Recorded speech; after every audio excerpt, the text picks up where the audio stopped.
Okay guys, so this is Stephen Kennedy 18242782 and this is the first of two resource videos for the topic loci in rolling circles.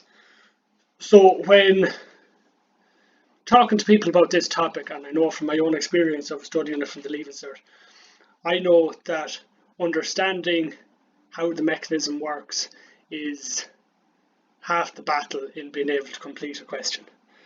So the most common difficulty that I would say is come across for this topic is understanding how the mechanism works.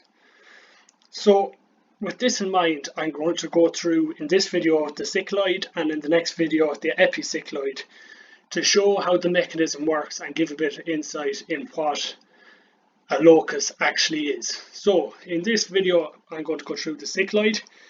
So we know a cycloid is the path traced by a point on the circumference of a circle as it rolls along a fixed line without slipping. So what we have here, I've just set this up on GeoGebra. It's a very handy resource, digital resource to be able to go through animations to show how these mechanisms actually work. So we have here is a circle, green circle C, which size is dependent on our radius, which is on the pink slider here. So we'll go down as far as 1 and up to 3. We'll just zoom in a bit. So next we have theta. So you can see our angle here as I'm increasing it.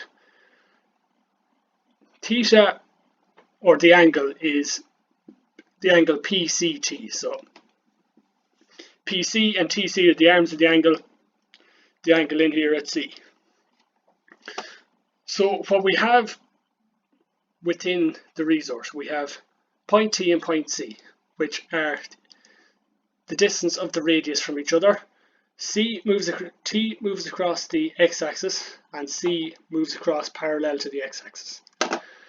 As the radius increases, P is a fixed point on the circle, so as the circle moves, so does P. So if we watch as we come across, we can see our purple arc being created, and when we hit the ground here, this is 360 degrees. So what we have here is the cycloid, or the one rotation of point P as the circle rolls across the given line. So 360 degrees, one rotation, and then if we want to go and get our second rotation, we have it here. So we can see that the first rotation, one full rotation, a second full rotation, these are the same distance. Nothing changes on the circle. The radius stays the same. The location of point B at the start of the rotation stays the same. So therefore these are going to be equal. We can, as we bring down the radius, you can see the arcs just get smaller, but it always stays the same.